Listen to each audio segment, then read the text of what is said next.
India shopping mall ఆషాఢం kilo sale ఆరంభం. అయ్యా నేను ఒక మాట చాలా స్పష్టంగా చెప్పదలుచుకున్నాను.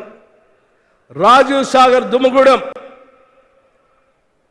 1681 కోట్లతో శాంక్షన్ చేశారు. ప్రాజెక్ట్ కాస్ట్ ఖర్చు పెట్టింది 889 కోట్ల రూపాయలు.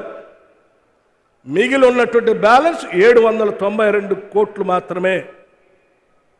కేవలం 792 కోట్లు మాత్రమే. ఇందిరాసాగర్ రుద్రం కోట దగ్గర పెట్టినటువంటి ప్రాజెక్టుకి శాంక్షన్ అమౌంట్ 1824 కోట్లు మాత్రమే. ఆల్రెడీ అప్పటికి ఖర్చు పెట్టింది 2016 కల్లా 1068 కోట్లు.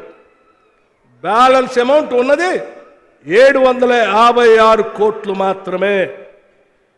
ఇందిరాసాగర్ రాజీవ్ సాగర్ 2 ప్రాజెక్టులు కలిపి ఈపీసీ కాంట్రాక్ట్ విధానం. ఆ కాంట్రాక్ట్ విధానంలో ఖర్చు పెట్టిన పోను మిగిలిన అమౌంట్ రాష్ట్ర ప్రభుత్వం కాంట్రాక్టర్కి ఇస్తే ఆ ప్రాజెక్ట్ని పూర్తి చేసి ప్రభుత్వానికి అప్పచెప్పాల. రేట్లు పెరిగినా తగ్గినా ప్రభుత్వానికి సంబంధం లేదు. రాష్ట్ర విభజన జరిగే నాటికి ఖర్చు పెట్టిన అమౌంట్ లెక్కలు ఈ 2 ప్రాజెక్టుల పైన మిగిలి ఉన్నటువంటి బ్యాలెన్స్ ఖర్చు పెట్టాల్సింది కేవలం 1548 కోట్లు మాత్రమే. కేవలం 1548 కోట్లు మాత్రమే. మిగతాదంతా ఖర్చు పెట్టేశారు. అంటే మొదటి సంవత్సరంలోనే 1548 కోట్లు ఆనాటి ప్రభుత్వం రిలీజ్ చేసి ఉంటే ఈ 2 ప్రాజెక్టుల ద్వారా 4 లక్షల ఎకరాలు 2014-15 నుంచి ఈనాటి వరకు జిల్లాలో నీళ్లు పారుతా ఉండే. కానీ కేవలం 1548 కోట్లు ఉన్నటువంటి ఈ ప్రాజెక్ట్ని డబ్బుల కోసం కక్కుర్తిపడి ఈ జిల్లాకి నీళ్లు రాకూడదనో లేకపోతే ఇంకొక రకంగా చేసుకోవాలనే ఒక దుర్మార్గమైనటువంటి ఆలోచనతో 23,000 కోట్లకు పెంచారు మీరు.